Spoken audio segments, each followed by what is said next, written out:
बिस्मिल्लाहिर्रहमानिर्रहीम। अस्सलाम वालेकुम। प्रोग्राम हाईलाइट के साथ मैं हूं डॉक्टर ताहा। सो नाज़रीन, हमारा पंजाब जो है वो ज़राई हवाले से बड़ा ज़रख़ेज़ है और यहाँ पर खेत खलियान है, दरिया हैं और डिफरेंट किस्म की यहाँ पर फल और सब्जियाँ जो है वो काश्त की जाती हैं। हमारा मुल्क एक ज़रूरी मुल्क है और इस हवाले से किसानों को जो है वो बड़ी अहमियत हासिल है। किसान हैं, ज़रूरी अजनास हैं, तो हमारा मुल्क जो है वो तरक्की की राह की तरफ गामजन है। इसी सिलसिले में आज हमारे साथ मौजूद हैं तारिक जावेद साहब, head of farm advisory centre Sargodha से। तशरीफ लाएं सर, क्या हाल है आपका? ठीक है। बहुत शुक्रिया डॉक्टर साहब, आपने हमें यहाँ मदऊ किया। बड़ा आपका शुक्रिया। हम अपने किसानों के लिए कोई थोड़ी बहुत एडवाइजरी सर्विसेज जो देते हैं उस सिलसिले में उनको बताएंगे ताकि हमारा किसान जो है वो तरक्की करे और हमें इसकी खुशी होगी। बहुत शुक्रिया डॉक्टर साहब आपका। सर आप बहुत शुक्रिया कि आप जो है वो गाहे बगाहे जो है वो किसानों की वेलफेयर के लिए जो है वो तशरीफ लाते रहते हैं। इसके अलावा हमारे साथ मौजूद है हसन रजा साहब, जो कि एग्जेक्टिव एग्री सर्विसेज मंडी बहाउद्दीन है। सर क्या हाल है आपका? ठीक है जी सर, अल्हम्दुलिल्लाह। बिल्कुल डॉक्टर साहब, आपका बहुत शुक्रिया कि आप गाहे बगाए हमें अपने प्रोग्रामों में मदऊ करते हैं और इंशाअल्लाह ताला जब तक हम मौजूद हैं आपके प्रोग्रामों में आते रहेंगे और आवाम हमारी जो नॉलेज है उससे मुस्तफ़ीद होती रहेगी। ठीक। अच्छा, सर बताइएगा, लास्ट टाइम भी हमने कुछ फसलों पर बात की थी, तो बताइएगा कि अब ये जो मौसम है फरवरी का, इसमें कौन सी फसल जो है वो सबसे ज़्यादा काश्त की जा रही है, कौन सी फसल काश्त की जाएगी? डॉक्टर साहब बहुत शुक्रिया। पाकिस्तान में जो दो बड़े मौसम आते हैं उसमें रबी और ख़रीफ के हवाले से है, लेकिन इन दोनों के दरमियान में भी एक मौसम आता है जिसमें हम अपनी कुछ फसलें जो ख़ास तौर पे मैं ज़िक्र करूँगा, इसमें मक्की, जो कुछ इलाकों में मक्की काश्त होती है आजकल, और कुछ इलाकों में जो है वो गन्ने की काश्त हो रही है। और इस वक्त ये दोनों फसलें बहुत ग़ज़ाई अहमियत के लिहाज से भी और हमारे इंसानों की शुगर की ज़रूरियात पूरे करने के लिहाज से भी ये दोनों फसलें बहुत अहम हैं। इसमें इस इलाके में जो आपका मंडी बहाउद्दीन का इलाका है, इसमें ख़ास तौर पे जो गन्ना है वो बड़ी मकदार में, बड़ी तादाद में जो काश्त होता है। तो इस सिलसिले में आजकल हमारे काश्तकारों को जो इस इलाके के काश्तकार हैं, वो गन्ने के बारे में कुछ मालूमात फ़राहम करना बड़ी अहमियत वाली बात है। जी बिल्कुल जी, आज हम जो है वो गन्ने के हवाले से भी बात करेंगे। जी आप मुझे बताइए कि कमाद की जो है वो पाकिस्तान में क्या है? डॉक्टर साहब, कमाद जो है पाकिस्तान के लिए बहुत ही अहम फसल है। बिकॉज़ जब हम देखते हैं कि हमारा जो हर फ़र्द है, हम लोग रोज़ाना के हिसाब से चीनी इस्तेमाल करते हैं। कोई शख्स ऐसा नहीं है कि जो चीनी के बगैर हम मीठा खाने वाली कौम है और हम मिठाइयाँ भी शौक़ से खाते हैं और उसके अलावा चाय के अंदर भी हम चीनी पीते हैं। डेली हमारी जो रूटीन है, हमारे यहाँ जो रूटीन है, वो खाने के बाद मीठा जो है उसमें वो लाज़मी एक आंसर है। और मीठा फ़राहम करने का जो सबसे बड़ा सोर्स है पाकिस्तान के अंदर अगर हम बात करें तो वो चीनी है। और चीनी जो है बनाने के लिए 2 सोर्सेज़ होते हैं, या तो वो चुकंदर से बन सकती है या फिर जो 80-90% जो चीनी है वो हमारी कमाद या गन्ने से बनती है। तो इस लिहाज से कमाद जो है हमारे लिए बहुत ज़्यादा अहमियत इख्तियार कर जाता है। तो अगर कमाद की फ़सल हमारे पास कम होती है तो डेफ़िनेटली चीनी की मिक़दार कम बनती है, जिससे फिर चीनी का रेट्स ज़्यादा हो जाते हैं और वो फिर काश्तकारों को तो उसका थोड़ा-सा फ़ायदा होता हो शायद कमाद ज़्यादा होने से, लेकिन जो आम कंज़्यूमर है उस बेचारे को नुकसान हो जाता है। तो अभी पिछले 2-3 साल से आप देख रहे होंगे कि चीनी के रेट्स बड़े फ्लक्चुएट कर रहे हैं, कभी ये ₹100 से ऊपर चली जाती है और कभी ये ₹90 पे आ जाती है। तो बेसिकली चीनी बनाने का जो सोर्स है वो हमारे पास कमाद है और कमाद पूरे पाकिस्तान के अंदर लगता है, जिसमें से सबसे ज़्यादा कमाद जो है वो पंजाब में पैदा होता है। उसके बाद वो दूसरे नंबर पे सिंध में और फिर केपीके और बलूचिस्तान के अंदर भी कमाद पैदा होता है। तो इस वक़्त कमाद का जो सीज़न, जिस तरह कि तारिक साहब ने आपको बताया कि कमाद की बिजाई का सीज़न शुरू है और साथ-साथ उसकी कटाई भी जा रही है। यूँ ही इसकी कटाई मुकम्मल होती है तो फ़ौरन बाद ही इसकी बिजाई का जो अमल है वो शुरू हो जाता है। इसलिए फिर आपकी दावत पे हम यहाँ पर तशरीफ़ लेकर आए हैं कि कमाद के काश्तकार जो है उनको इस मौके पर ये बहुत बेहतरीन वक़्त है कि जब उनको बताया जा सकता है कि किस तरीके से आप अपनी पैदावार को बेहतर करें। तो आपका भी हम शुक्रिया अदा करेंगे कि आपने हमें इस मौके के ऊपर याद किया कि जब हम काश्तकारों को उनकी जो ज़रूरत की बातें हैं वो बड़ी आसानी से और आपके इस फ़ोरम को यूज़ करते हुए पूरे पाकिस्तान इवन इंटरनेशनल लेवल पर भी पहुँचा सकते हैं। बिल्कुल सामने नाज़रीन, तारिक साहब एक बहुत बड़ा नाम है हमारा एग्री सर्विसेज के हवाले से, और हम इनके इंतहाई शुक्रगुजार हैं कि ये हमारी दावत पर जो है वो आप लोग की फलाह बहबूद के लिए तशरीफ़ लेकर आते हैं। और बिल्कुल मैं तमाम किसान भाइयों को भी यही कहना चाहूँगा कि आप ये पूरा प्रोग्राम जो है वो लाजमी देखें, लाजमी सुने, क्योंकि हमारी मंडी बहादुर में गन्ने की काश्त बहुत बड़े पैमाने पर होती है, क्योंकि शुगर मिल पास है, इस वजह से भी बहुत बड़े पैमाने पर होती है। तो आप लोग ज़रूर देखें, इसमें आपको इस प्रोग्राम में बहुत से फ़वाइद जो हैं, फ़ायदेमंद बातें जो हैं वो आपको ज़रूर देखने और सुनने को मिलेंगी। इस तारीख से मुझे बताइएगा कि कमाद की बेहतर पैदावार हासिल करने के लिए कौन कौन से अवामिल जो हैं वो डॉक्टर साहब, ये बड़ा अहम सवाल है। इस वक्त पाकिस्तान में जो गन्ने की पैदावार हो रही है वो अगर एवरेज पैदावार या औसत पैदावार देखें तो वो 627-28 मन के करीब है, जबकि हमारे यहाँ बहुत अच्छे काश्तकार जो हैं वो 1200 मन भी ले रहे हैं, और कुछ काश्तकार जो हैं वो 1800 मन भी गन्ना हासिल कर रहे हैं। ये ज़्यादातर जो गन्ने की पैदावार है वो हैदराबाद या सिंध के जो ज़ीरी सिंध है उसमें ज़्यादा पैदावार होती है, क्योंकि गन्ने की जो बढ़ोतरी के लिए जो है वो मौसम बड़ा साजगार है। हमारे यहाँ बहुत ज़्यादा गर्मी और बहुत ज़्यादा सर्दी पड़ती है, जिसकी वजह से हम 1800 मन तो नहीं ले सकते, लेकिन 1500 मन तक हम पैदावार हासिल कर सकते हैं।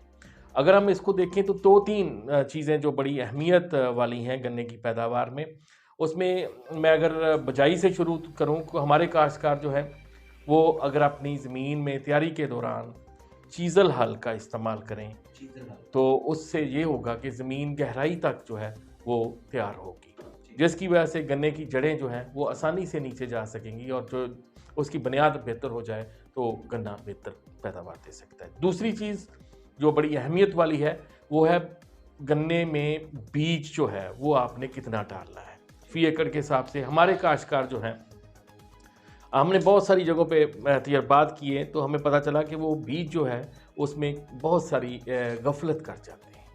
एक तो बीज अच्छी क्वालिटी का नहीं होता, दूसरा उसकी जो मिकदार है वो बड़ी कम होती है। गन्ना जो है वो 1 एकड़ में हमें 60,000 गन्ने जो हैं वो मैच्योर गन्ने चाहिए।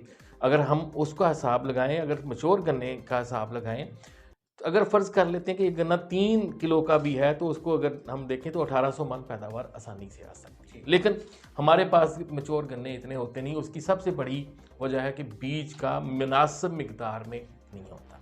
हम ये कहते हैं कि 100 मन से 120 मन तक फ़ी एकड़ बीज डालें, लेकिन जब हमने देखा है तो काश्तकार जो है वो तकरीबन 80 मन से ज़्यादा बीज नहीं डालते, जिसकी वजह से गन्ने जो गन्ने होने चाहिए एक खेत में वो उतने मिकदार में होते नहीं हैं। हमने खाद भी उनको दी होती है, हमने पानी भी पूरा लगाया होता है, हमने उस पर स्प्रे भी किए होते हैं, लेकिन गन्नों की तादाद पूरी ना होने की वजह से वो पैदावार नहीं होता। दूसरी ये वजह है। तीसरी वजह है कि हम कहते हैं कि काश्तकार को कि ऐसी फसल से गन्ना लें जो गिरी हुई ना हो, जो 2 साल मोटा फसल ना हो, या कोशिश करें कि जो उसका ऊपर वाला हिस्सा है जिसमें टिलरिंग बनाने की सलाहियत या उगाओ जो बेहतर होने की सलाहियत है वहाँ से गन्ना लें, और जो नीचे वाला हिस्सा है उसको गुड़ के लिए या चीनी के लिए इस्तेमाल करें। दोनों तरफ फ़ायदा होगा। नीचे वाले हिस्से में गुड़ ज़्यादा निकलता है और ऊपर वाले हिस्से से आपकी स्प्राउटिंग या आपकी जो जर्मिनेशन है वो बेहतर हो जाती है, तो उसका इस्तेमाल कर लें। ये 2। तीसरी बड़ी अहम जो वजह है वो है खादों का मुतनासिब और मुनासिब इस्तेमाल। हम अपने काश्तकार को ये कहते हैं कि गन्ना जो है पूरे साल की फसल है, इसने पूरे साल के लिए ज़मीन से न्यूट्रिएंट्स लेने हैं, और उसको आप देखें अगर 1800 मन लेना है तो ज़मीन से उसी मिकदार में उसने खुराक भी लेनी है। अब हमारे काश्तकार जो हैं वो अपने खादों का इस्तेमाल जो है उसको अगर थोड़ा सा बेहतर कर लें या उसको तजिया ज़मीन के मुताबिक कर लें तो वो अपनी पैदावार को बेहतर कर सकते हैं। इसके लिए फौजी फर्टिलाइज़र कंपनी ने अपने पाकिस्तान में 5 फार्म एडवाइजरी सेंटर्स के ज़रिए ये सहूलत मुफ्त दी हुई है। हमारे काश्तकार, चाहे वो बड़ा काश्तकार है चाहे छोटा काश्तकार है, वो हमें एक कॉल करेगा, हमारा नुमाइंदा अपनी निगरानी में वहाँ से सैंपल लेके उसको 8 या 10 दिन के अंदर अंदर ये बता देता है कि आपने कौन सी खादें इस्तेमाल। लेकिन अगर वो ये नहीं कर सकता तो हम ये कहते हैं कि अपनी ज़मीन में खादों का मुतनासिब इस्तेमाल। वो मुतनासिब इस्तेमाल क्या है हम आगे बताएंगे आपको कि वो किस तरह बेहतर कर सकता है। ये 3 बड़े अहम मराहिल हैं जिसको अगर वो बेहतर कर ले तो अपनी पैदावार को लामहल्ला दुगनी से भी ज़्यादा कर सकता है। और आपको पता है कि आजकल अपने रिसोर्सेज का बेहतर इस्तेमाल करके ही हम अपनी पैदावार को बेहतर कर सकते हैं, क्योंकि अखराजात जो हैं वो हर चीज़ के बहुत ज़्यादा होते जा रहे हैं। हमने अपने काश्तकार की पैदावार तो बेहतर करनी है, लेकिन अखराजात को भी एक ख़ास हद तक रखना है ताकि वो अपने प्रॉफिट को या मुनाफा को बेहतर करे, ताकि उसकी ज़िंदगी जो है बेहतर हो सके। जी बिल्कुल सामने नाज़रीन, बड़ी अहम बातें जो हैं वो इस वक्त आप लोगों तक पहुंच रही हैं। यकीनन कि अगर आप गन्ने की अच्छी पैदावार हासिल करना चाहते हैं, जैसे तारिक साहब ने बताया कि एक तो आपने सीजन हल का इस्तेमाल करना है ताकि जो ज़मीन है उसकी अच्छी तरह गोडी की जा सके, गहराई तक तैयारी की जा सके। हाँ जी, और आपने बीज जो है वो ज़्यादा मिकदार में डालने हैं और मुनासिब खादों का इस्तेमाल करना है। सर इस हवाले से अगर आप कुछ कहना चाहें। जी बिल्कुल, जैसा कि आपको तारिक साहब ने बताया, बहुत अच्छे तरीके से बताया कि बुनियादी तौर पर यही 3 अवामिल हैं कि आप असल में एक्चुअल मार्केट में जाते हैं, लोगों से मिलते हैं, लोगों के खेतों में जाते हैं, आपको क्या लगता है कि किसानों के कौन से मसाइल हैं? क्योंकि हमारे यहाँ पे शुगर मिल करीब होने की वजह से किसान बहुत बड़ी तादाद में गन्ने को काश्त करने की कोशिश करते हैं और चलता भी रहता है गन्ना। तो कौन से ऐसे अवामिल हैं हमारे जिस वजह से हम मंडी बहादुरी में अच्छा और मैच्योर और गन्ना जो है वो काश्त नहीं कर पा रहे अच्छे तरीके से? सर मंडी बहाउद्दीन में, या आप अगर नॉर्दर्न पंजाब की बात करते हैं, तो यहाँ पर कुछ ऐसे अवामिल हैं जिनकी वजह से हमारी पैदावार बेहतर नहीं आ रही। उसमें जैसा कि सबसे पहले आपको तारिक साहब ने बताया कि बीज की पूरी मिकदार नहीं इस्तेमाल की जाती। काश्तकार 60 मन से लेके 80 मन तक का बीज इस्तेमाल करते हैं, जबकि जो रिकमेंडेड बीज है वो उससे तकरीबन 50% ज़्यादा है, 100 से 120 किलो, 100 मन से 120 मन तक इस्तेमाल करते हैं 1 एकड़ के अंदर। जबकि ज़्यादातर काश्तकार यहाँ पे 60 मन से लेके 80 मन तक बीज इस्तेमाल करते हैं। दूसरे नंबर पे उसके अंदर वो बीज की क्वालिटी को मद्देनज़र नहीं रखते, पुराना बीज भी इस्तेमाल कर लेते हैं। और बीज का जो हम कहते हैं कि 3 आंखों वाला बीज हो, 3 आंखों वाला समा इस्तेमाल करें, वो 3 आंखों की जगह पे हमने देखा कि बहुत सारे काश्तकार ऐसे हैं कि जो पूरा गन्ना खेत के अंदर लिटा के उसकी 1 या 2 वहाँ पे टुकड़े कर देते हैं। कमाद की फसल के अंदर जो सबसे मुश्किल मरला होता है वो उसके उगाव का मरला, और क्योंकि उसकी जो जिल्द है वो बड़ी वैक्सी जिल्द है, उसके अंदर से पानी पेनिट्रेट नहीं कर पाता, पानी उसके अंदर दाखिल नहीं हो सकता, तो उसने दाखिल होना होता है साइडों से। तो अगर आपकी 3 आंखों वाला समा है, आंख से मुराद वो बीज है, बेसिकली वो समा बीज नहीं है, वो आंख में ही उगना होता है। तो जो 3 आंखों वाला बीज है, जब साइड से पानी दोनों साइडों से जाएगा तो वो 3 आंखों तक पहुंच सकता है, इस हद तक पानी मूव कर सकता है पौधे के अंदर, उससे ज़्यादा पॉसिबल नहीं है। तो अगर आप 4 आंखों या उससे बड़ा जब समा ले जाते हैं तो पानी दरमियान वाली आंखों तक पहुंच नहीं पाता, जिसकी वजह से वो उगाव नहीं होता। और हमारे पास जो है कमाद की फसल के अंदर जगह जगह के ऊपर नागे रह जाते हैं, और किसी भी फसल के अंदर, और ख़ुसूसन अगर कमाद की बात करें, आप याद रखें कि नागे पूरे करना जो है ना वो जान जोखों का काम है, नागे पूरा करना मुमकिन नहीं होता। अगर आपकी फसल में पौधों की तादाद ही कम होगी, तो जैसा कि आपको तारिक साहब ने बताया कि पौधों की तादाद कम होने के बाद आपने उसमें खाद तो पूरी डालनी है, आपने दवाई भी पूरी इस्तेमाल करनी है, आपने पानी भी पूरा लगाना है, लेकिन पौधे आपके पास आधे एकड़ के हैं, तो आधे एकड़ के पौधों से आप 1 एकड़ की पैदावार हासिल नहीं कर सकते। जो दूसरा यहाँ पे सबसे बड़ा मसला जो मैंने यहाँ पे नोट किया है कि इस इलाके में काश्तकार ज़मीन की तैयारी को अहमियत नहीं देता। यूं ही एक फसल ख़त्म होती है, फ़ौरन बाद ही वो 1 या 2 हल चला के फ़ौरन बाद ही उसको काश्त करने की कोशिश करता है, क्योंकि उसको लगता है कि यार आगे मौसम गर्म आ रहा है और कहीं हम लेट हो जाएंगे। तो बेसिकली यहाँ पे उनसे गलती होती है, उनको कोशिश करनी चाहिए कि ज़मीन की तैयारी बेहतरीन तरीके से करें। जिस वक्त जो ज़मीन फारिग हो जाती है उसके फ़ौरन बाद उसको तैयार करना शुरू करें। हमारे यहाँ क्या है कि जिस बंदे के पास 100 एकड़ ज़मीन है, वो 100 एकड़ का कमाद पहले निकाल के मिल तक पहुँचाएगा, उसके बाद फिर वो उसकी तैयारी शुरू करेगा, इसलिए उसको हैसल करनी पड़ती है, इसलिए उसको परेशानी का सामना करना पड़ता है। होना ही चाहिए कि जब उस 10 एकड़ उसके फारिग हो जाए तो वो 10 एकड़ की बिजाई का मरला शुरू करे, उसकी तैयारी का मरला करे, और बाकी 10 एकड़ की कटाई का मरला चलता रहे, ताकि वक्फे के साथ वो उसकी बिजाई कर सके और उसको बिजाई के अंदर एकदम परेशान ना होना पड़े। और सबसे अहम बात ये है कि यहाँ पे जो खादों का इस्तेमाल है वो इंतहाई गैर मुतवाज़न है।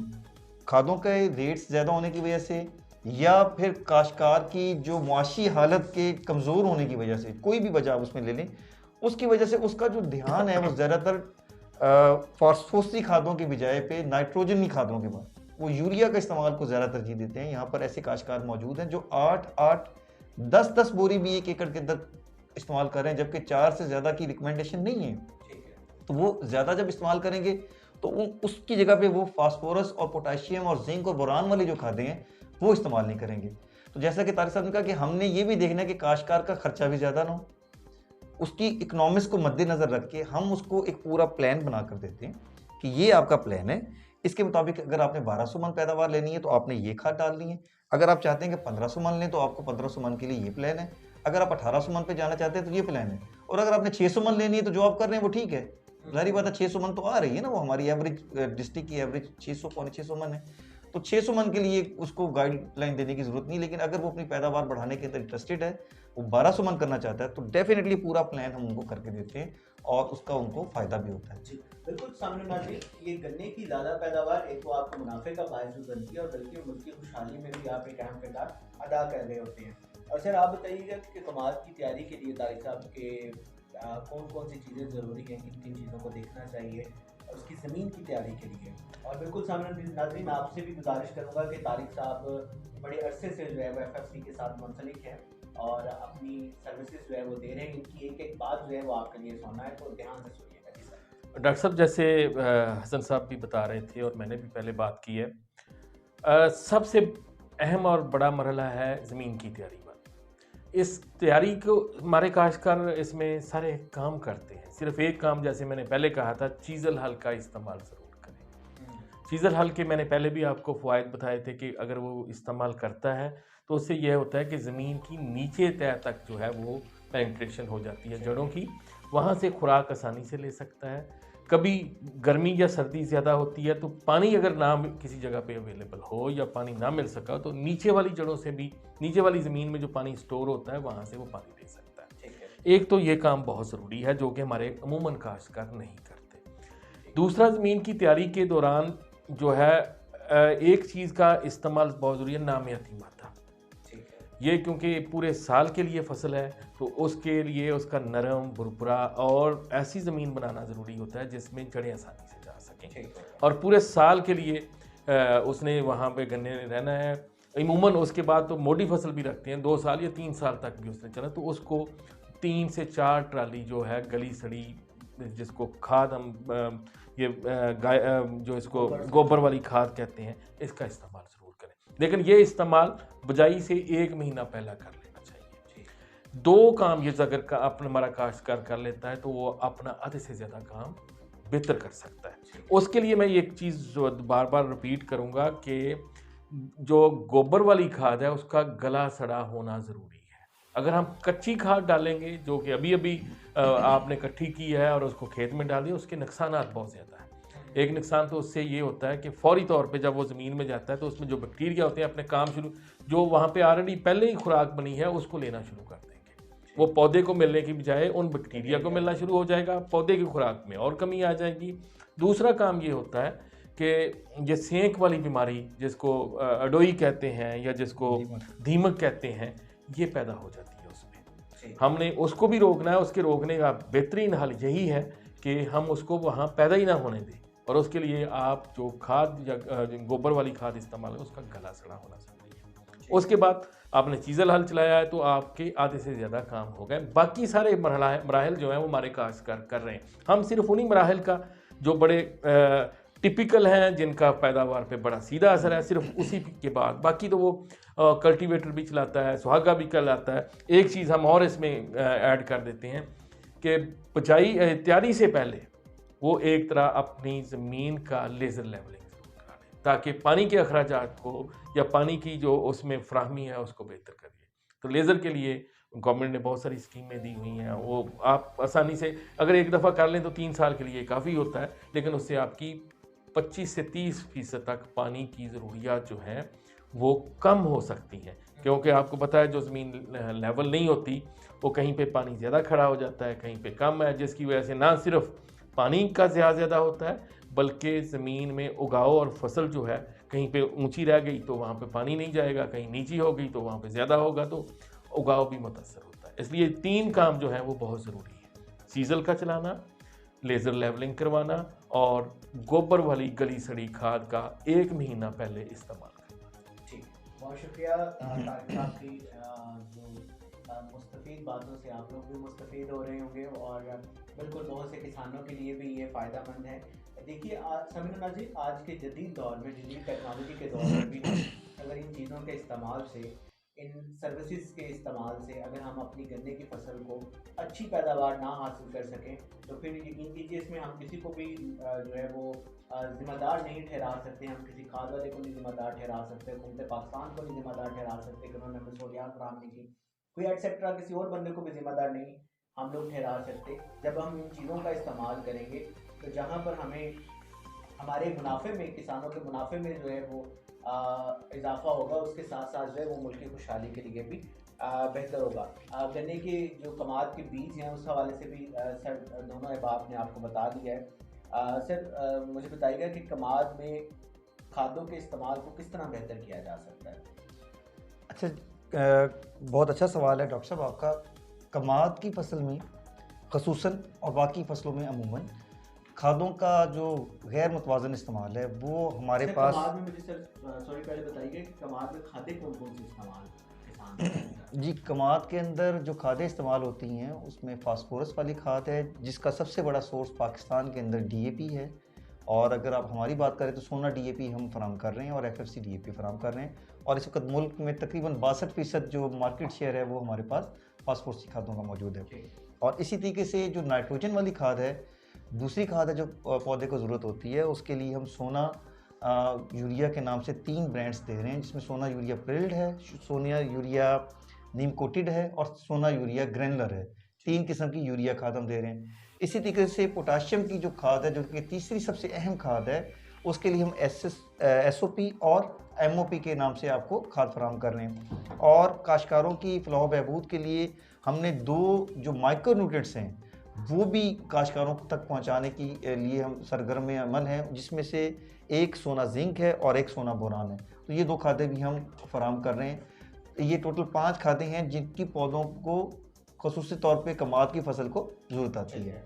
अब हम आते हैं आपकी पहले सवाल की तरफ कि जो कमाद के अंदर जो खादों का इस्तेमाल है उसको हमने बेहतर कैसे करना है।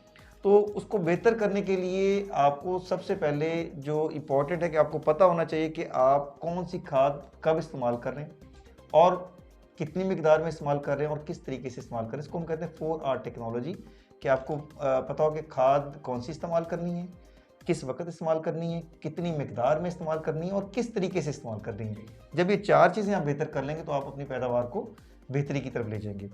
अब इन 4 चीज़ों को बेहतर करने के लिए सबसे पहले आपको तज़किया ज़मीन करवाना पड़ेगा, ज़मीन का टेस्ट करवाना पड़ेगा।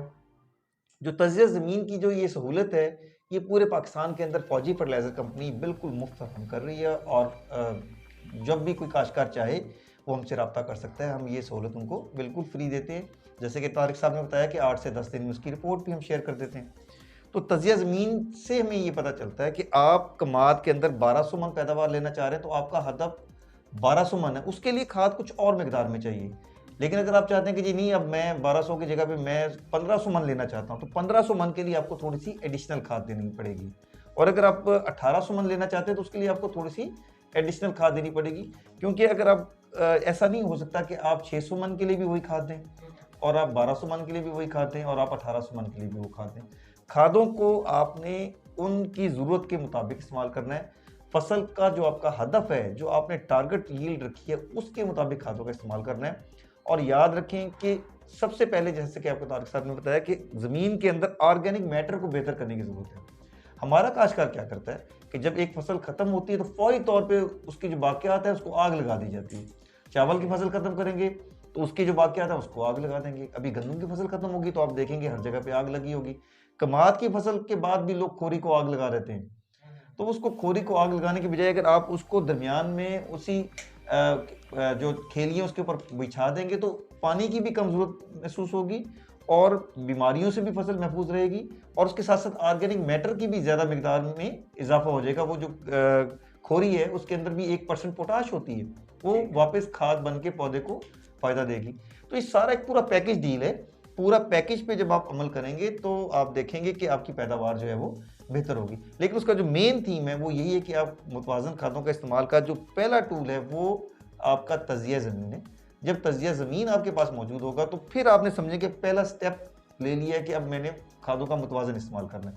उसके बाद फिर आपको पता चलेगा कि ये लेबॉर्ट्री की जो रिपोर्ट है कि इसमें मुझे 2 बोरी DAP की ज़रूरत है, 2 बोरी पोटाश की ज़रूरत है, ये 4 बोरी यूरिया की ज़रूरत है, जितनी भी मिकदार में ज़रूरत है, हर ज़मीन में अलग-अलग उसकी रिपोर्ट होगी। तो उसके मुताबिक आप इस्तेमाल करेंगे तो इंशाअल्लाह ताला अल्लाह ताला जो है आपको उसमें बहुत बेहतरी अता फरमाएगा और आप देखेंगे कि आपकी पैदावार के अंदर काफ़ी खातिर ख्वाह इजाफा हुआ है। डॉक्टर साहब, मैं हसन साहब की बात को थोड़ा सा और आगे बढ़ाऊँ। हमें खादों की ज़रूरत क्यों महसूस होती है कि फसलों, अल्लाह ताला ने ज़मीन में ना वो तमाम नामियाती और गैर नामियाती चीज़ें रखी हुई हैं जिनकी पौधे को ज़रूरत होती है, लेकिन हम कई सालों से ज़मीनों को काश्त कर रहे हैं और उनमें से हम ज़मीन से न्यूट्रिएंट्स या खादें या ग़िज़ाई अज्जा जो हैं वो निकाल रहे हैं। और जितने निकाल रहे हैं, आपको पता है अभी एक फसल लगी है तो अभी फसल बाहर नहीं निकली होती, हम दूसरी फसल लगा देते हैं और उसकी जो ज़मीन की ज़रूरियत है वो पूरी नहीं करते। वक्त से साथ साथ ये हुआ कि ज़मीन में वो तमाम चीज़ें कम होना शुरू हो गई।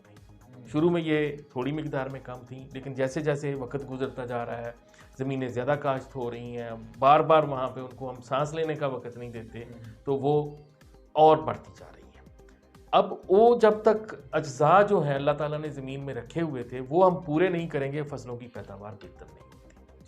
इस सिलसिले में पाकिस्तान में हमने कुछ 6 लाख से ज़्यादा नमूने जो हैं वो ज़मीन की अपनी लेबॉर्ट्रियाँ, जो हमारे पाकिस्तान में 5 मुख्तलिफ़ जगहों पे लेबॉर्ट्रियाँ पिछले 40 साल से हम वो सर्विसेज दे रहे हैं, वो है उनके नताइज के मुताबिक हमारी तकरीबन 100% ज़मीनों में, तकरीबन 100% ज़मीनों में नाइट्रोजन या यूरिया वाली खाद की कमी है।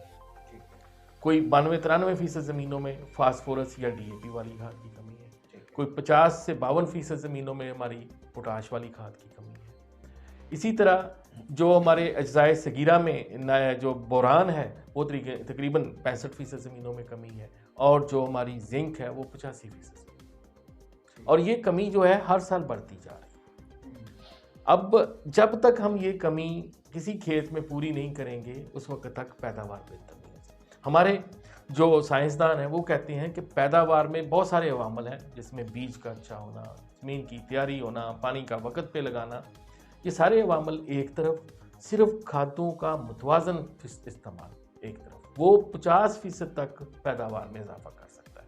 तो हमने अपने काश्तकार को जो चीज़ बतानी है वो बतानी ये है कि आप फसल कोई भी लगाएं, लेकिन अपनी ज़मीन में खादों का मुतनासिब इस्तेमाल करें। उसके लिए जैसे कि हसन साहब ने बताया कि तजिया अराज़ी करा लें, अगर नहीं करा सकते तो उनके लिए एक अमूमी, हम कहते हैं कि फ़र्ज़ कर लेते हैं, आपने अगर गन्ना लगाना है तो उसके लिए अच्छी पैदावार के लिए आपको कम से कम 2.5 बोरी DAP की ज़रूरत है। ठीक है। और उसी तनासब से आपने 2 से 2.5 बोरी जो है वो पोटाश वाली खाद दीजिए, और यूरिया वाली खाद जो है वो 3 से 4 बोरी मौसमी हालात को और बारिश को देखते हुए आप पूरी करें। लेकिन उनका इस्तेमाल जो है वो कब करना है, कैसे करना है, वो एक अलग बात है। लेकिन हमारा जो ज़ोर है वो इस बात पे है कि हमने अपनी ज़मीनों में खादों का बैलेंस या मुतवाज़न इस्तेमाल अपने किसान को बताना है, अपने काश्तकार को बताना है। जी बिल्कुल सामने नाज़रीन, यहाँ पे कमर्शियल ब्रेक का वक्त हुआ चाहता है। कमर्शियल ब्रेक के बाद जो है वो हम दोबारा आज कमाद की फसल पर बात करें। मैं चाहूँगा कि आज हम कमाद की फसल पर ही बात करें और जो खादों की जो इस्तेमाल है वो किस तरह करना है और इनकी क्या अहमियत है, इस मुतालिक जो है वो हम कमर्शियल ब्रेक के बाद बात करेंगे। कमर्शियल ब्रेक के बाद आज हम ज़राअत के हवाले से बात कर रहे हैं, ज़रूरी अजनास के हवाले से बात कर रहे हैं और बिलखुसूस आज का हमारा जो प्रोग्राम है इसमें हम कमाद को जो है वो डिस्कस कर रहे हैं। हमारे साथ मौजूद हैं तारिक जावेद साहब जो कि head of farm advisory centre Sargodha से हमारे पास तशरीफ़ लाए, इंतहाई शुक्रगुजार है कि कीमती वक्त में से वक्त निकाला है। हसन रज़ा साहब मौजूद है, ये एग्री सर्विसेज मंडी बहाउद्दीन से इनका ताल्लुक है। सर मुझे बताइएगा कि FFC की जो ज़रूरी खिदमात हैं वो कौन कौन सी हैं, हसन साहब बताइएगा। डॉक्टर साहब बहुत अच्छा सवाल है आपका। FFC पाकिस्तान की सबसे बड़ी खाद बनाने वाली कंपनी और हमने अपने आगाज़ के साथ ही ज़रूरी सहूलियात किसानों तक पहुंचाने का अमल शुरू कर दिया था।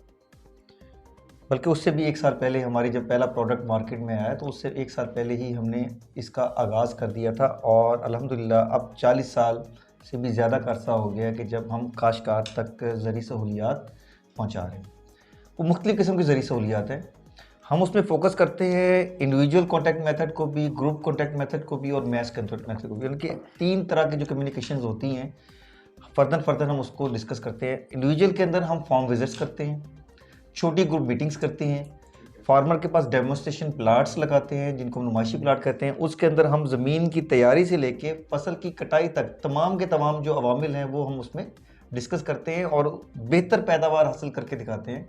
उसी काश्तकार के पास जो आम प्लाट होता है उससे वो 20-30% ज़्यादा पैदावार हासिल होती है जब वो मुतवाज़न खादों का इस्तेमाल करता है और बाकी सारे अवामिल को बेहतर करता है। तो नुमाइशी प्लाट्स लगाते हैं। इसी तरीके से जो ग्रुप मीटिंग है उसके अंदर हम फार्मर गैदरिंग्स करते हैं। फार्मर मीटिंग होती है जिसमें 50, 60, 100 लोग होते हैं। फील्ड डेज होते हैं नुमाइशी प्लाट्स के ऊपर। सेमिनार्स करते हैं हम मुख्तलिफ फसलों के ऊपर, जिस तरह कमाद की फसल है उसके ऊपर सेमिनार करते हैं, चावल की फसल पे, गंदम की फसल पे, जितनी भी पाकिस्तान की अहम फसलें हैं उनके ऊपर हम सेमिनार्स का इनेकाद करते हैं। और उसके साथ साथ हम मुख्तलिफ जगहों के ऊपर रेडियो पे प्रोग्राम्स करते हैं, टीवी पे प्रोग्राम्स करते हैं, अखबारों के अंदर आर्टिकल्स लिखते हैं, मुख्तलिफ जो ज़रूरी मैगज़ीन्स हैं उसके अंदर आर्टिकल्स लिखते हैं मैस कम्युनिकेशन के लिए, ताकि ज़्यादा लोगों तक जो हमारा पैगाम है वो पहुंच सके। कोशिश करते हैं कि हम सारी सहूलतें, उसके साथ साथ हम ज़मीन के तजिया की सहूलत देते हैं जो कि हमारी सबसे बड़ी सहूलत है। और अब तक हम तकरीबन 6 लाख से ज़्यादा नमूना जात के टेस्ट कर चुके हैं पूरे पाकिस्तान के अंदर। और ये इस पर अच्छा खासा FFC का ख़र्चा होता है, लेकिन FFC ये सहूलत बिल्कुल मुफ्त फराहम कर रही है। तो ये हमारी कुछ ज़रूरी सहूलियात हैं जो कि हम काश्तकारों तक पहुँचा रहे हैं। बेसिकली हमारा जो फोकस होता है वो फार्मर की ट्रेनिंग के ऊपर होता है और फार्मर के साथ जो हमारे साथ जो दूसरे इदारे हैं जो कि फार्मर्स के लेवल पे काम कर रहे हैं, जैसे कि महकमा ज़राअत है, शुगर मिल्स हैं, NGOs हैं जो कि ज़राअत के ऊपर काम कर रही हैं, उनकी ट्रेनिंग के ऊपर फोकस करते हैं ताकि दिए के साथ दिया जलाया जाए और जो मैसेज है वो ज़्यादा दूर तक और ज़्यादा गहराई तक पहुँचाया जा सके। डॉक्टर साहब, असल में ये हसन साहब की बात को मैं आगे बढ़ाता हूँ। इसका एक मकसद है कि हम अपने काश्तकार की इस तरह से खिदमत करें कि वो अपनी पैदावार बढ़ाने के साथ साथ अपने रिसोर्सेज का बेहतर इस्तेमाल कर सकें, ताकि वो अपने रिसोर्सेज को बेहतर इस्तेमाल करके ना सिर्फ पैदावार बढ़ाए बल्कि उसमें जो है वो अपने मुनाफे को भी बेहतर करें। मकसद ये है, उसके लिए बहुत सारे मेथड हैं जिसमें इन्होंने जो बताया, इसमें हम आपको बताऊं कि 25 मुख्तलिफ़ किस्म की छोटी छोटी बुकलेट्स, किताबें जो होती हैं वो गंदम के बारे में, कमाद के बारे में, वो आपकी मक्की के बारे में, या कुछ जैसे हमारे आर्चर्ड्स हैं, मैंगो जैसे है, ऑरेंज या जिसको किन्नू या सिट्रस, इसके बारे में भी प्रिंट करते हैं और हम अपने काश्तकारों को वो देते हैं। इसके साथ साथ 3 महीने के बाद हम एक ज़री रिपोर्ट भी शाया करते हैं। मकसद ये होता है कि हमने काश्तकार को खुद जाके अपने इलेक्ट्रॉनिक या प्रिंट मीडिया के ज़रिए या हमारे जो व्हाट्सएप ग्रुप्स हैं उनके ज़रिए या जो हमारी बुकलेट्स हैं उनके ज़रिए उन तक कोई पैगाम पहुंचाया जाए जिससे वो फ़ायदा उठा सकें। इसलिए बहुत सारे हम इस तरह की एक्टिविटीज़ एक साथ चल रही हो। अच्छा, इसमें एक चीज़ मैं एडिशन करूँगा कि हमने अपना हेल्पलाइन नंबर भी दिया हुआ है कि काश्तकार अगर हमसे रब्ता करें तो हमारा हेल्पलाइन नंबर भी है। हेल्पलाइन के ज़रिए, वेबसाइट्स के ज़रिए भी ये आप हमसे रब्ता कर सकते हैं। मतलब कि जितने भी इस वक्त मेकनिज़म्स मौजूद हैं, ऐप्स मौजूद हैं, सब पे हम मौजूद हैं। यूट्यूब के ज़रिए भी आप हमारे साथ रब्ता कर सकते हैं। फेसबुक के ऊपर भी हमारा पेज मौजूद है। किसी भी ज़रिए से हमारा रब्ता काश्तकार कर सकता है और जो सहूलत उसको दरकार है वो हमसे हासिल कर सकते हैं। मुझे ये भी बताइएगा कि जिस तरीके से आप बता रहे थे तो मैं उस वक्त ये सोच रहा था कि आप जितनी एफर्ट कर रहे हैं, हमारे तो गलियों में कमा के फसलें जो है वो लगी होनी चाहिए थी। ऐसी क्या वजूहात हैं कि आप इतना सब कुछ एफर्ट भी कर रहे हैं लेकिन अभी भी जो पाकिस्तान की या हम अपने एरिया की बिलखसूस बात करें, वो ज़रूरी पैदावार के हवाले से किसी भी फसल के टारगेट को अचीव नहीं कर पा रहा। और अगर मैं आपसे ये पूछूं कि मुस्तकबिल करीब में आप क्या देखते हैं कि आप कब तक ये FFC या आप जो है, क्योंकि दूसरी जो खाद्य बनाने वाली कंपनीज हैं वो भी अपने एंड पर एफर्ट्स कर रही होंगी, आप लोग क्या सोचते हैं कि मुस्तकबिल करीब में कब तक आप इन प्रॉब्लम्स के ऊपर ओवरकम आ जाएंगे और हमारा ये एरिया या पाकिस्तान जो है वो ज़रूरी हवाले से खुशहाल हो जाएगा? अच्छा डॉक्टर दादा साहब, इसमें एक तो अर्ज़ ये कि जो अगर कमाद के हवाले से आप बात करते हैं तो चीनी की पैदावार में या कमाद की पैदावार में पाकिस्तान खुद कफ़ील है। ना सिर्फ खुद कफ़ील है बल्कि हम एक्सपोर्ट भी कर रहे हैं, बल्कि गवर्नमेंट ने उसके लिए स्ट्रेटजिक जो रिजर्व्स हैं वो भी रखे हुए हैं। तो चीनी की पैदावार के लिहाज से तो ऐसा इशू नहीं है। जहाँ तक आप चीनी हम मंगवाते हैं बाहर से, आपको शायद याद होगा कि नहीं, वो पिछले कुछ सालों की बात है। मैं अभी रिसेंटली जो पिछले 2-3-4 साल हैं उसमें होता ये है बेसिकली कि जिस वक्त कमाद का रेट अच्छा होता है तो कमाद का रेट अच्छा होता है तो अगले साल काश्तकार जो है वो ज़्यादा कमाद लगाता है, ठीक है। और उससे फिर चीनी की मिकदार ज़्यादा बन जाती है। तो जब चीनी की मिकदार ज़्यादा बन जाती है तो शुगर मिल्स की जब चीनी की निकासी नहीं होती तो वो रेट के अंदर अगर फ्लैक्चुएशन होती है तो उसकी वजह से काश्तकार डिसहार्ट होकर कमाद के एरिए को कम कर लेता है। लेकिन पिछले अगर आप 4-5 साल की मिसाल लेते हैं तो पिछले 4-5 साल से कमाद का जो एरिया है वो मुसलसल थोड़ा सा इंक्रीज़ हो रहा है, वो भी डिक्रीज़ नहीं हुआ। इसकी वजह से अब हमारे पास चीनी जो है वो हमारी ना सिर्फ ज़रूरत पूरी हो रही है बल्कि हम इस काबिल हैं कि हम एक्सपोर्ट भी कर सकते हैं।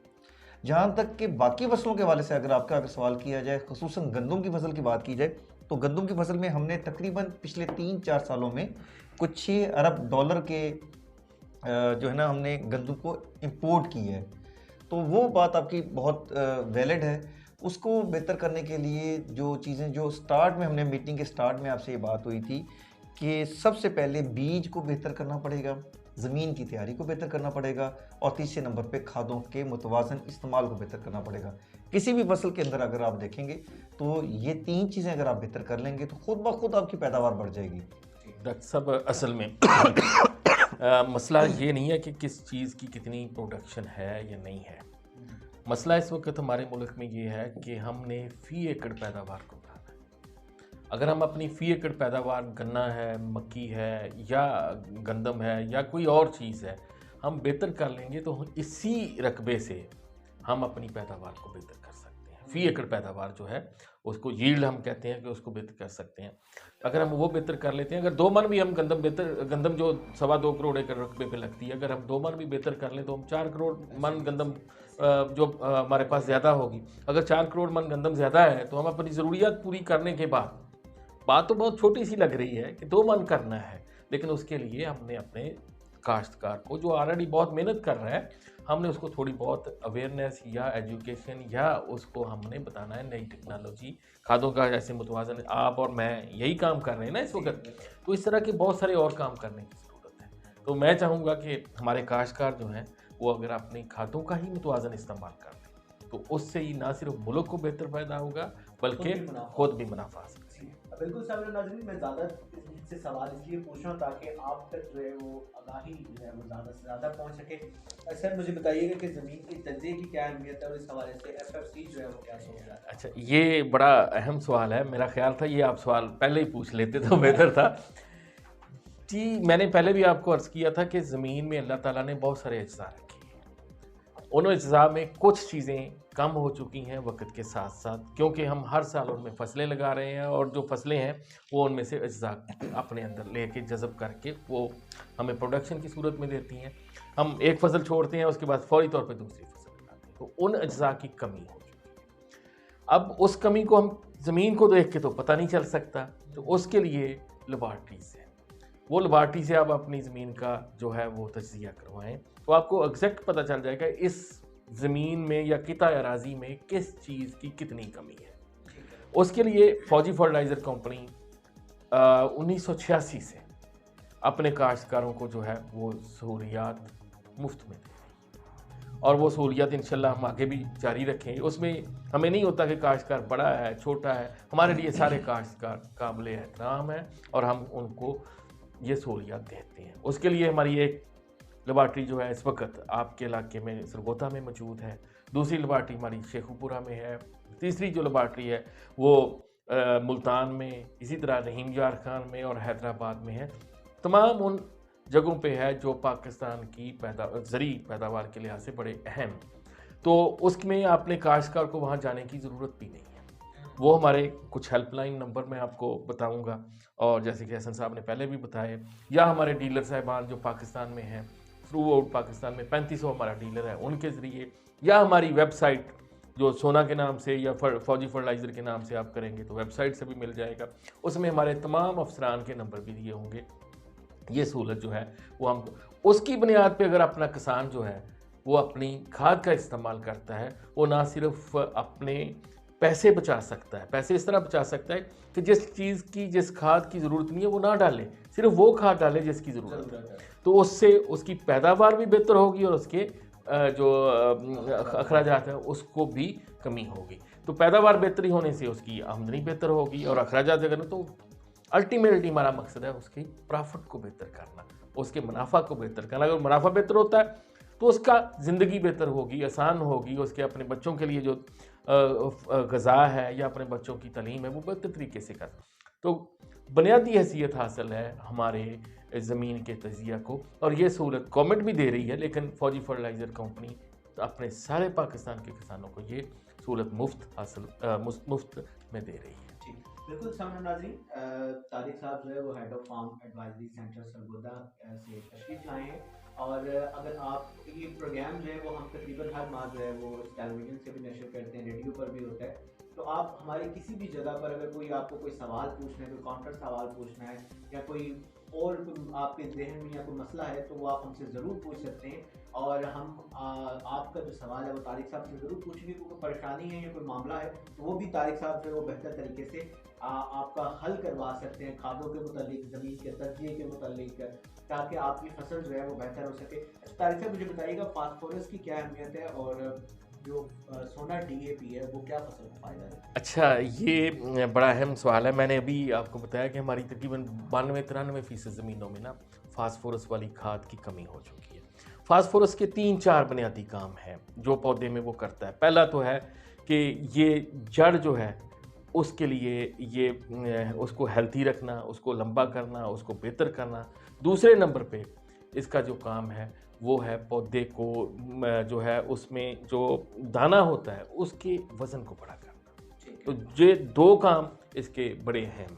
लेकिन तीसरा इसका काम है कि बाकी जो खाद्य हैं उनके साथ मिलके इसका इफ़ेक्ट बढ़ाता है। अगर इसकी कमी होगी तो बाकी खादों की अहमियत जो है वो भी उस तरीके से नहीं बढ़ सकेगी जब तक ये मुनासिब मिकदार में पौधे में नहीं है। तो बेसिकली इसका जो सबसे बड़ा काम है वो है जड़ को लंबा करना, बड़ा करना, ताकि जड़ जो है वो बाकी खुराक को भी अपने अंदर जज़ब कर सके। अच्छा सर, इसमें एक चीज़ मैं ऐड कर दूं कि जो फास्फोरस वाली खाद है इसकी अफादियत को बेहतर करने के लिए अक्सर हमसे सवालात होते हैं आपके प्रोग्राम में भी जब हम आते हैं, तो उसकी अफादियत को बेहतर करने का तरीका ये है कि क्योंकि ये इसके अंदर हरकत नहीं होती, ये हरकत पजीर नहीं है, ये पूरे साल में सिर्फ 1 इंच के करीब हरकत करता है, तो इसकी अफादियत को बेहतर करने के लिए ऑर्गेनिक मैटर या नामियाती खादा जो है उसका ज़मीन के अंदर इजाफा करना बेहद ज़रूरी है। और नामियाती मादे के मुख्तलिफ सोर्सेज हैं जिसमें गोबर वाली खाद है, पोल्ट्री का मैन्योर है, या सब्ज़ खाद है कि जंतर गवारा वगैरह बरसीम ज़मीन में लगा के उसको ज़मीन में मिक्स करें। या अगर कुछ भी नहीं कर पाते तो जो पिछली फसल के बाकियात हैं उनको आग लगाने के बजाय उसको वापस ज़मीन के अंदर मिक्स कर दिया जाए, रोटावेट कर दिया जाए, तो उससे भी ज़मीन के अंदर नामियाती मादे का इजाफा होगा। दूसरा तरीका ये है कि जिस वक्त ये आप इसको DAP का इस्तेमाल करते हैं तो अगर आप इसके साथ गली हुई गोबर वाली खाद इस्तेमाल करेंगे, 2 हिस्सा गोबर वाली खाद और 1 हिस्सा DAP, तो DAP की तकरीबन 20 से 25% अफादियत वो बढ़ जाएगी। और क्योंकि वो ज़मीन में जाके जो है फिक्स नहीं होगी और ज़रा खाद जो है वो पौधे को मैसर हो जाएगी, तो इसलिए इसकी अफादियत को भी बेहतर करने की ज़रूरत है। मुतवाज़न खाद के साथ साथ इसकी अफादियत को भी बेहतर करने की ज़रूरत है। अच्छा हसन साहब, एक नोटिस में आपने बताया था कि वो शायद बीज के साथ जो है वो खाद को अगर इंजेक्ट कर दिया जाए तो उससे भी बेहतर हो सकती है, वो इसी के मुतालिक बताते हैं कोई और खाद? वो जो बीज के साथ गंदम की फसल के हवाले से वो था कि उसमें हम डबल ड्रिल में बीज और खाद दोनों को हम जो है इस्तेमाल कर सकते हैं। उसमें जो खाद है वो बीज से 2 इंच फासले के ऊपर और 2 इंच गहराई के ऊपर आपने ड्रिल करनी है। उसका फ़ायदा ये होता है, इसी खाद के हवाले से जो DAP वाली खाद है उसके हवाले से ही वो बात हुई थी कि DAP चूँकि हरकत नहीं कर सकती और पौधे ने तो जड़ निकालने के बाद वहाँ तक पहुँच जाना है, तो यूँ ही पौधा 1.5-2 इंच तक पहुँचता है तो उसको खाद वहाँ पे मैसर हो जाती है और उसके बाद फिर पौधा उस खाद को हासिल करके अपनी जड़ों के निज़ाम को, जैसा कि तारिक साहब ने बताया, कि वो बेहतर। इसमें एक चीज़ ज़रूर ख्याल करना है कि उसको मिक्स करके नहीं देना। यानी कि बीज और खाद अलग-अलग उसकी ड्रिल होती है, उसकी जगह भी अलग होती है। डबल ड्रिल अगर एक जगह पे जाएगी तो वो बीज की जर्मिनेशन पे असर करेगी। अच्छा सर, यूरिया के हवाले से भी बताइए, यूरिया की क्या अहमियत है? अच्छा, यूरिया की अहमियत ये है कि ये ना पाकिस्तान में सबसे ज़्यादा इस्तेमाल होने वाली खाद है, बल्कि हमारे कुछ काश्तकार तो इसका इस्तेमाल ज़्यादा भी कर रहे हैं। इसका बड़ा काम ये होता है कि पौधे में एक मादा बनता है, सब्ज़ मादा जिसको हम क्लोरोफिल कहते हैं, वो बनाती है। उसकी वजह से ये पौधे का कद बढ़ाती है। कद बढ़ने से पौधा जो है सरसब्ज़ हो जाता है और लश ग्रीन होता है, और वो हमें लगता है कि बड़ी तेज़ी से फसल पड़ रही है। ये सबसे बड़ा इसका काम है। लेकिन अगर हम इसका इस्तेमाल ज़्यादा करें तो ये नुकसान भी हो सकता है। हम अपने काश्तकारों को इसका इस्तेमाल बड़ा सोच समझ के करें, ताकि जो आपके पौधे की रंगत है वो भी बेहतर रहे, उसका कद भी एक मुनासिब हद तक बड़ा हो। अगर वो उससे बड़ा हो जाता है तो फसल के गिरने का भी खतरा होता है। तो इसमें काश्तकारों को थोड़ा सा इस चीज़ की तरफ होते हुए बाज़ औक़ात होता है कि फसल बढ़ नहीं रही, उसकी कई वजूहत हो सकती हैं, लेकिन उसमें एक बड़ी वजह नाइट्रोजन या यूरिया वाली खाद की कमी होती है। अगर आपने देखा होगा जब बारिशें हो जाएं तो फसलें तेज़ी से बढ़ें, तो उस वक्त हम थोड़ा सा यूरिया का इस्तेमाल कम कर लें। अब हमारे काश्तकार क्या कर रहे हैं इस वक्त, क्योंकि खाद्यों की कीमतें तो इंटरनेशनली बहुत तेज़ी से बढ़ गई हैं, ऊपर से आपको पता है कि डॉलर की भी कुछ, तो हम जो हमारी डीएपी या पोटाश वाली खादें अब उसमें काश्तकार कम इस्तेमाल करना है, लेकिन वो कहता है कि मैंने इतनी बोरियां ही डालें तो यूरिया की तरफ ज़्यादा हो गया, जिसकी वजह से उसकी फसलों को ना सिर्फ नुकसान हो सकता है। हम अपने काश्तकार से कहेंगे कि खादों का मुतवाज़न इस्तेमाल करें, जिसमें फास्फोरस की मिकदार, पोटाश की मिकदार, नाइट्रोजन की मिकदार का एक तनासब रखें, ताकि वो अपनी पैदावार को बेहतर कर सकें। अच्छा सर, इसमें भी अगर आप खादों की अगर इसकी हिफाजत को बेहतर करना है तो यूरिया वाली खाद दोपहर के टाइम पे इस्तेमाल ना करें। दोपहर के टाइम पे जब यूरिया की खाद इस्तेमाल करते हैं तो ये हवा में वापस उड़ती है, जिससे 1/3 खाद ज़ाया होने का इम्कान है। तो कोशिश करें कि पहले पानी लगा लें काश्तकार, और उसके बाद छटा करें तरबतर हालत में। तरबतर हालत हम उसको कहते हैं कि जब उसमें आप पाँव रखें तो पाँव आपका ज़मीन में धंस जाए।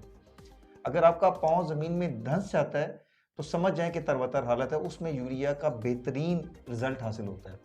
या फिर आप फर्टिगेशन के ज़रिए यूरिया दें। फर्टिगेशन मतलब कि बजरिया आपाशी, आपके पास ड्रम मौजूद हो, उसके अंदर यूरिया को मिक्स करके आप देंगे। ज़मीन अगर आपकी लेवल है, जिस तरह कि तारिक साहब ने आपको पहले बताया कि ज़मीन शुरू में अगर आपने लेज़र लेवल करवा ली है तो फर्टिगेशन जो है वो बेस्ट प्रैक्टिस है, उसके ज़रिए भी आप उसका फ़ायदा उठा सकते हैं। अच्छा, यहाँ मैं एक और बात भी आपको बताऊँ कि यहाँ पे क्योंकि मैं इस इलाके में काम करता हूँ, काश्तकार गन्ने की फसल के अंदर यहाँ पर नवंबर में भी यूरिया डाल रहे होते हैं।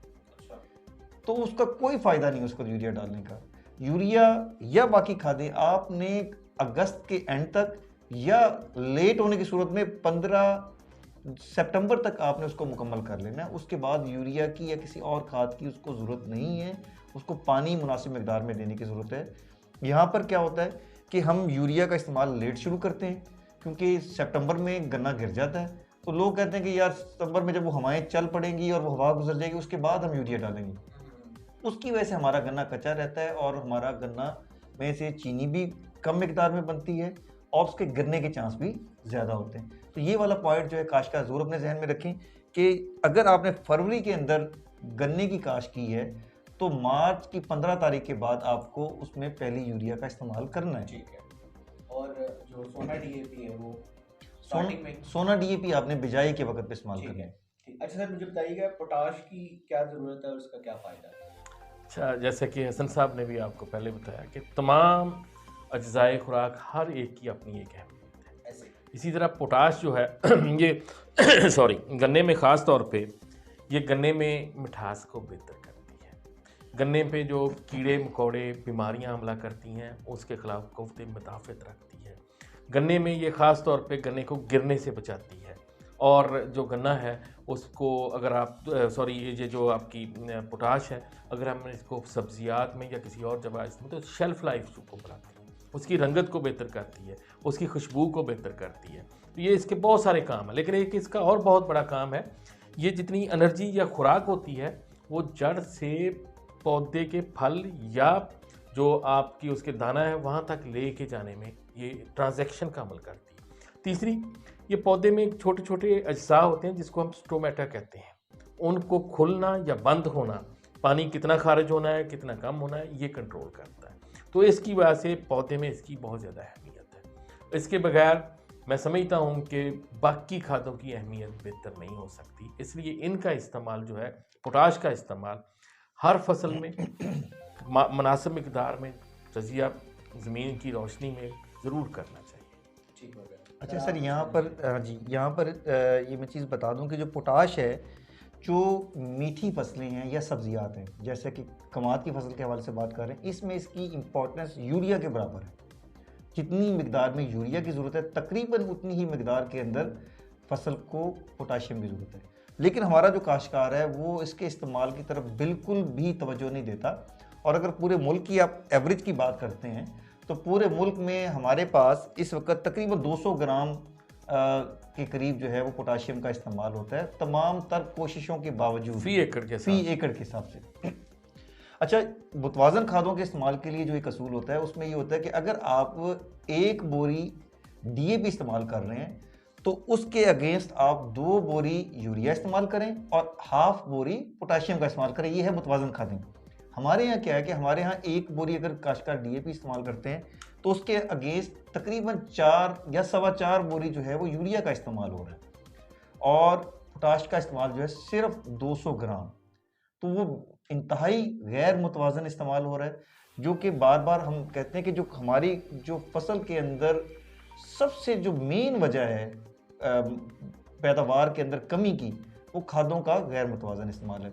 तो काश्तकार जो दोस्त हैं, जो हमारे जैसा कि तारिक साहब ने बताया कि वो ज़मीन का टेस्ट भी ज़रूर करवाएं और खादों का मुतवाज़न इस्तेमाल करें। ये जो हम बातें कर रहे हैं, बेशक आप हमारे अपने 100 एकड़ के ऊपर उसका तजुर्बा ना करें, हम कहते हैं कि आप 1 एकड़ पे तजुर्बा करें, आपको रिजल्ट मिले, अगले साल आप उसको अपने 100 एकड़ के ऊपर करें, ताकि जब आप उस पर अमल करेंगे तो उसके बाद ही आपको उसका फ़ायदा मिलेगा। सर, सोना जिंक और सोना बोरान के हवाले से बताइएगा। अच्छा, ये दोनों खादें जो है ना, ये होती तो बहुत थोड़ी मिकदार में, हम इनको अज्जाए सगीरा कहते हैं, इस्तेमाल इनका बहुत थोड़ी मिकदार में, लेकिन इनकी अहमियत जो है ना वो अज्जाए कबीरा से किसी सूरत भी कम नहीं। जहाँ तक जिंक का तल्लुक़ है तो हमारी 85-80% ज़मीनों में जिंक की कमी हो चुकी है। अच्छा, ये जिंक जो है इसका एक सबसे अहम काम, ये पौधों में एक मादा बनता है जिसको हम ऑक्सिन कहते हैं, वो बनता है। उसका काम ये होता है कि जितनी भी कोंपलें नई बनती हैं उनको बनाना और उनमें से उसको बड़ा करना, पौधे का कद भी बड़ा करना और पत्ते का साइज़ बेहतर करना। इसके अलावा पौधे में जितने भी केमिकल अमाल होते हैं इसकी मौजूदगी के बगैर हो नहीं सकते, इसलिए इसकी अहमियत बहुत ज़्यादा। ख़ास तौर पे ये जो हमारा चावल वाला इलाका है इसमें इसका इस्तेमाल नाकसीर है। 85% ज़मीनों में अगर नहीं है तो हमारी फसल अच्छी नहीं हो सकती, क्योंकि इसने बाकी जो अवामल पौधे में होने हैं, चाहे वो पोटाश का है, चाहे वो सल्फ़र का है, चाहे वो फास्फोरस का है, चाहे यूरिया का है, वो इसकी मौजूदगी के बगैर हो नहीं सकते। अच्छा, बोरान का इस्तेमाल जो है ये बड़ा अहम है। पौधे में नर और मादा दोनों फूल होते हैं, तो इनके मिलाप को ये बेहतर करता है। तो इसके लिए अगर ये सही मिकदार में नहीं है तो पौधा जो है वो अच्छी तरह से अपने बीज नहीं बना सकता। जब वो बीज नहीं बनाएगा तो उसकी पैदावार मुतासर होगी। इसलिए इन दोनों अज्जा का इस्तेमाल, चाहे वो मिकदार में बहुत थोड़ी सी हैं, ज़रूरी है। जिंक जो है वो साल में हम कहते हैं कि 33% वाली है, तो 6 किलोग्राम फ़ी एकड़ फ़ी फसल ज़रूर करें, कोई भी फसल लगानी। इसी तरह बोरान, वो उसकी मिकदार 3 किलोग्राम है, साल में एक दफ़ा इस्तेमाल कर लें तो वो काफ़ी है। तो ये दोनों फसलें जो हैं इनकी, हाँ, तो इनकी तो जो अहमियत है वो किसी तरह कम नहीं, इनकी मिकदार बहुत थोड़ी चाहिए, लेकिन पौधे को चाहिए ज़रूर। बिल्कुल, मैंने किसानों को कई दफ़ा ये कहते सुना कि इनको रहने में गुजारा हो जाता है, ये इजाफी खाते हैं, हमें क्या कहना चाहिए? जी, जो जिंक वाली खाद है ना, ये तो इस हद तक इम्पॉर्टेंट है कि अब इसको यूनाइटेड नेशन ने अपने प्रोग्राम में शामिल कर लिया है। किसान, मैं वही, आप जब दोनों बात बता रहे थे मैं ये सोच रहा था किसान इग्नोर क्यों कर दें, क्योंकि मैंने कुछ किसानों के मुंह से खुद सुना है कि सर, इनको रहने दें, ये इजाफी खाते हैं। किसान जो है ना बेसिकली हर चीज़ अपनी इकोनॉमिक्स के लिहाज से देखता है। तो जो प्रोग्रेसिव ग्रोर्स हैं जिनकी तादाद अब दिन ब दिन बढ़ती जा रही है, अवेयरनेस जो आती जा रही है आपके चैनल्स के थ्रू और मीडिया के थ्रू, एक इंफॉर्मेशन का सैलाब है ना जो आ रहा है, तो आहिस्ता आहिस्ता किसान उस पर जो है हिम्मत भी कर रहा है और उसकी तरफ आ भी रहा है। और जिंक का इस्तेमाल अब अगर गुज़श्ता कुछ सालों में आप देखें तो वो इंक्रीज़ की तरफ है। और इसमें यूनाइटेड नेशन ने भी, मैंने आपको जैसे बताया कि बहुत सारी हमारे अंदर जो बीमारियां पैदा होती हैं वो भी जिंक की कमी की वजह से होती हैं। तो वो गवर्नमेंट, यूनाइटेड नेशन ये चाहता है कि अब हम जिंक को बजाय कि हम जिंक की टैबलेट्स लें तो खुराक के जरिए हम उसको इनटेक करें। उसके लिए फिर ऐसी वैरायटीज़ हैं, गंदम के अंदर भी अभी 3 वैरायटीज़ पाकिस्तान में ऐसी आ गई हैं। अकबर 2019 है, जिंकोल है, कि जो मतलब कि ना सिर्फ ज़मीन से डबल जिंक की मिकदार इकट्ठा करती है बल्कि वो अपने अंदर एकैमुलेट भी करती हैं, वो अपने अंदर जमा रखती हैं। तो जो शख्स उस ख़ास गंदम का आटा खाएगा, उस ख़ास वैरायटी का आटा खाएगा, तो उनकी जो अंदर जिंक की डेफिशिएंसी नहीं होगी। तो ये एक खुराक के ज़रिए जिंक की पूरी मिकदार करने की एक तरीका है। बाकी जहाँ तक बुरान की बात है, बुरान के हवाले से आपकी बात बिल्कुल दुरुस्त है कि काश्तकार उस हद तक अवेयर नहीं है कि वो बुरान का इस्तेमाल करें, लेकिन गंदम वाले इलाकों में और चावल वाले इलाकों में और कपास वाले इलाकों में बहुत सारे काश्तकार अब इसको बेहतरीन तरीके से इस्तेमाल कर रहे हैं और उसका रिजल्ट देख रहे हैं। यहाँ मैं एक और बात आपको बताना चाहूँगा। पिछले साल फरवरी के मिड के अंदर टेम्परेचर एकदम राइज़ किया। जब टेम्परेचर राइज़ किया तो उसकी वजह से हमारे पास पैदावार में बहुत ज़्यादा कमी का सामना करना पड़ा। इस साल भी एक्सपेक्टेड है कि जो रिपोर्ट्स आ रही हैं कि शायद मिड फरवरी के बाद टेम्परेचर आपका एकदम 1 हफ्ते या 10 दिन के लिए ज़्यादा होगा। अगर आपके पास टेम्परेचर ज़्यादा होता है तो आप जिंक और बोरान जो ये माइक्रो न्यूट्रिएंट्स हैं उनका इस्तेमाल करें और यूरिया का आप स्प्रे उसके अंदर करेंगे तो आपकी फसल जो है वो खातिर ख्वाह हद तक बच जाएगी। और उसमें क्योंकि ये माइक्रो न्यूट्रिएंट्स जो हैं वो फौरी तौर पर उस जो सख्त रिएक्शन है उससे बचा लेंगे। तो ये वाला जो है काश्तकारों को हमारा पैगाम है कि वो बड़ा विजिलेंट रहें। लास्ट ईयर चूँकि पहली दफ़ा ऐसा हुआ था, जिन लोगों ने इस फार्मूले पे अमल किया उनको नुकसान नहीं हुआ। तो इस साल चूँकि ये दूसरा साल है, अगर अल्लाह ना करे कि ऐसा हो, लेकिन अगर जिस तरह के रिपोर्ट्स आ रही हैं कि इस साल फिर वैसा ही मौसम बिहेव करेगा तो फिर काश्तकारों को चाहिए कि जिंक बोरान का इस्तेमाल लाजमन करें। जी बिल्कुल सामने नाज़रीन, ये तमाम तर बातें जो है वो आज कमाल की फसल के हवाले से हो रही थी और अगर आप ये पूरा प्रोग्राम ध्यान से सुनेंगे तो आपको खातिर ख्वाह जो है वो इजाफा होगा। अगर इसके अलावा भी कोई सवाल है तो आप इनके जो हेल्पलाइन नंबर है वहाँ से चेक कर सकते हैं, वहाँ पे कॉल कर सकते हैं या जो इनके पर्सनल कॉन्टैक्ट्स हैं वहाँ पर आप कर सकते हैं। हमारे कमेंट बॉक्स में भी अगर आप अपना सवाल देंगे तो वो हम इन्हें बात तक ज़रूर पहुँचाएँगे और कोशिश करेंगे कि उसका जवाब जो है वो आप तक ज़रूर पहुँचे। अतारी साहब कोई किसानों को पैगाम देना चाहें? डॉक्टर साहब, माशाल्लाह हमारे किसान माशाल्लाह बड़े समझदार हैं और इस वक्त गंदम जो फसल है हमारी वो बहुत अच्छी चल रही है। लेकिन जो आने वाली फसलें हैं हम उसके मतलब अगर बात करें तो मकई जो है वो भी उसकी काश्त भी शुरू हो चुकी है और गन्ने की काश्त भी शुरू हो चुकी है और बहुत सारे इलाकों में हो भी रही है।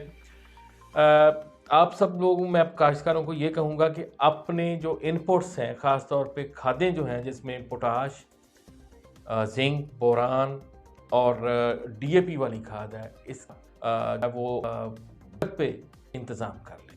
आप लोगों को पता होगा कि इस वक्त जो मुल्क के मौशी हालात हैं, हो सकता है हम कोशिश तो कर रहे हैं, फौजी फर्टिलाइज़र भी कोशिश कर रही है और गवर्नमेंट भी कर रही है कि बाहर से हम अपनी खादों की तरसील को मुनासिब मकदार में पाकिस्तान में रखें।